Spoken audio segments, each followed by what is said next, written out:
Baik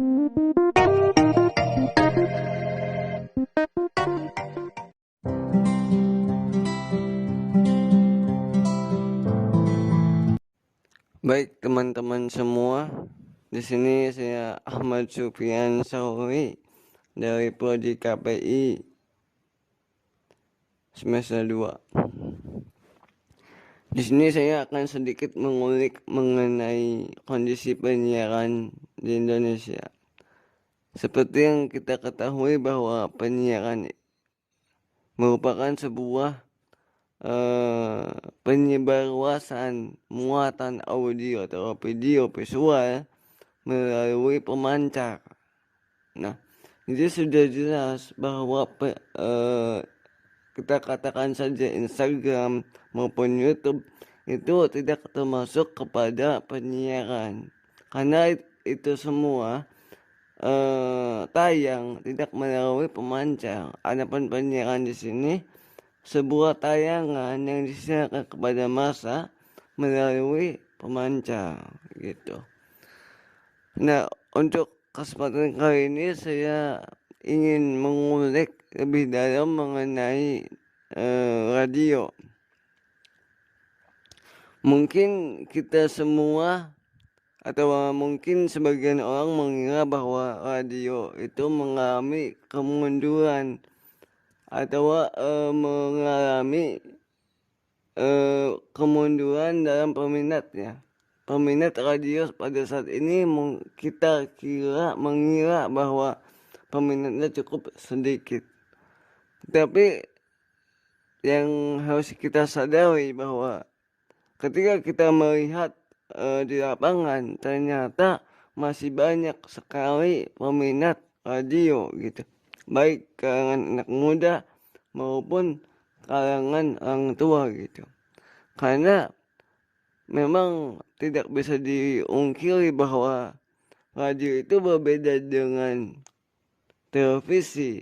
Kalau radio itu interaksi antara pendengar dan penyiar itu cukup dekat, karena ada momen di mana kita bisa menelpon penyiar gitu.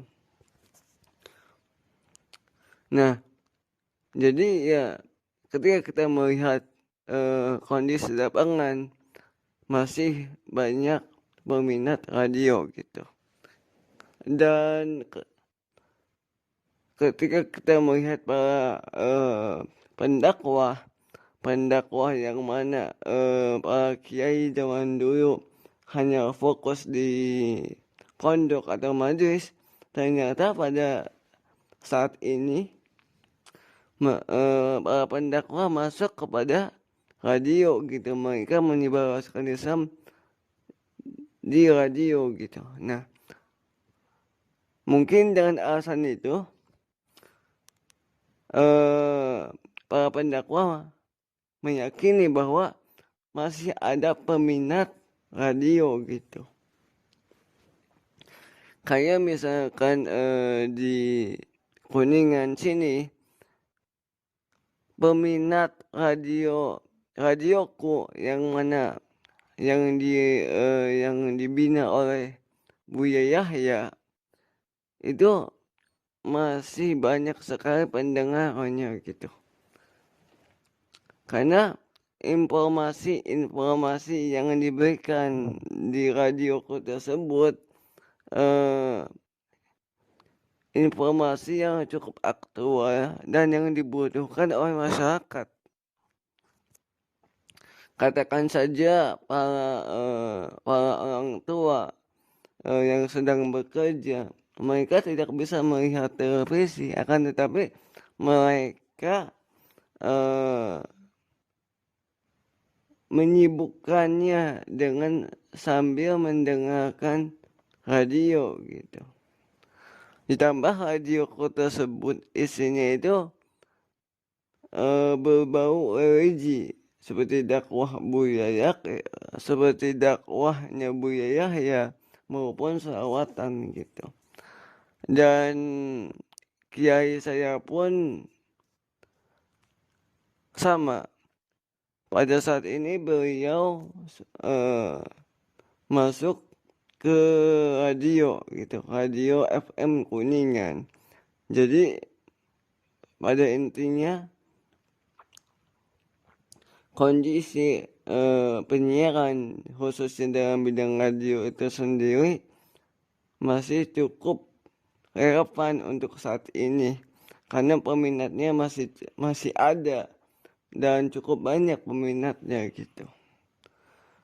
Ditambah para anak-anak muda itu yang mana mereka mengalami kesusahan untuk bercerita atau untuk menceritakan keluh kesahnya dan ingin mendapatkan solusi. Cara mereka mendapatkan solusi itu mereka bisa dapatkan di radio gitu. Karena seperti yang saya katakan tadi bahwa interaksi ada satu segmen yang mana kita bisa menelpon penyiar itu gitu. Maka kita bisa ngobrol dengan penyiar tersebut. Ditambah kita pun bisa request lagu atau kan request puisi di radio. Mungkin cukup sekian dari saya. Salam sejahtera buat kita semua.